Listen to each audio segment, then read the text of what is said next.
It was like art and music together with the swimming and lifesaving that really kind of got me to the photography side of things. You know, it was a creative form, but it was still physical, and it was in the water, and I loved being in the water. And if you live in Cape Town and you do surf lifesaving, you just see the most incredible scenics in the backgrounds, and that's what got me keen and interested in actually surfing in these incredible locations in Cape Town. One of the best international jobs I ever got to do was my very first one, actually. I was in Jeffreys Bay on the beach of Super Tubes, and I was still a newbie, and John Callaghan, who became my mentor, was on the beach, and Duncan Scott and Damien Farrenford actually introduced me to him. And through that meeting, he was intrigued and interested to see the water work that I was doing, and he invited me on my first trip to the Mentawais. And it was like going from just being a local little kid to suddenly being invited on a boat trip to Indo. And that first international trip opened the door up for all the international clients and the magazines and meeting the pros. And so that was a very pivotal moment. It was a big, huge first step as just a South African young kid. I've had many trips since then that obviously are very memorable, and working with the likes of Craig Andersons and, you know, these well-known but stylish and very gifted surfers that are also very humble. Those are all big moments in my career, but I think the first one, going to the Mentawais as a young South African, was a big start. Where the Lord was so amazingly impactful in my life was that from just being a stills photographer, you know, that changed from when there was only film to digital. Digital became social media. Social media killed and destroyed all the magazines which we were working for. Then magazines pivoted. They wanted people to help produce stuff in Africa, which luckily I had relationships established. Then on the production side became film, and now we're doing film media because after COVID. And I wouldn't have, it was not me who saw those opportunities, and we call it evolution, but you know, as Christians that word's always a bit scary. So we just call you had to, pivot and change and adapt. And the Lord really opened those doors and helped me to see that, okay, a moment of adaptation or change is coming, and you need to move with the change now. And in business, I think one needs to be very aware of change. It's always going to happen in any line of work.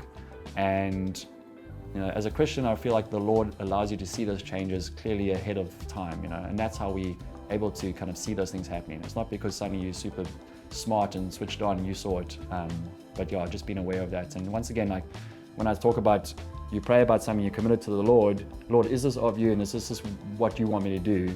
Then you are able to see it clearly. If you don't talk about it at all, you don't speak to him, you don't pray about it, and you're just okay, I'm going to forge forward on this, you're going to waste a day, a week, a month, a year because you've tried something that actually wasn't of the Lord, and you have to come back to start one again. So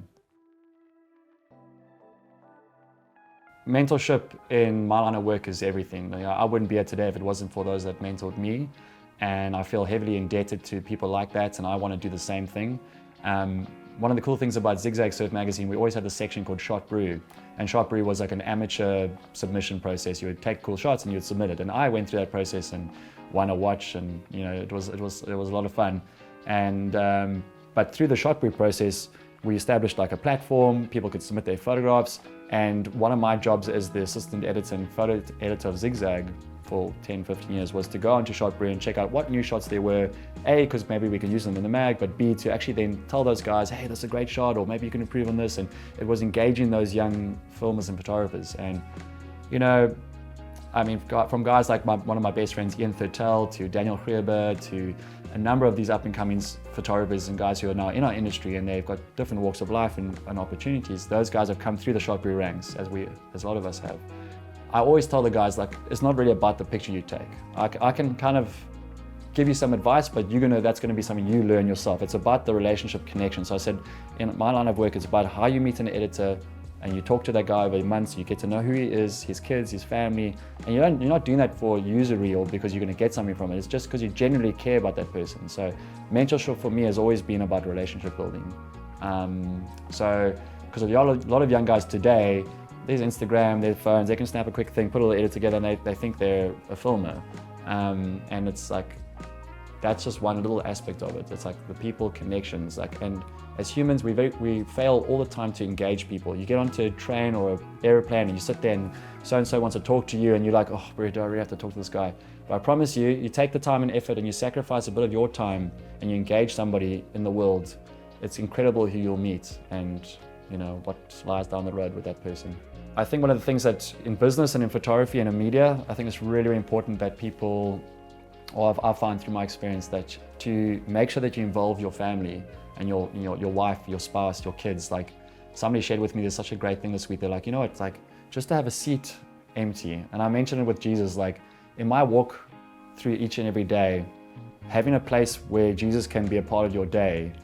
It's the same with your wife and your kids. Like you need to let them be in that space. You know, you need to include them, and they might not be able to go on trips with you, but you know, oh, I'm thinking about this great trip. I've got this opportunity. What do you think? And I share that with my wife, and every day we have a coffee time. Like, you know, the investment of time with the people around us that love us and we care about is so important.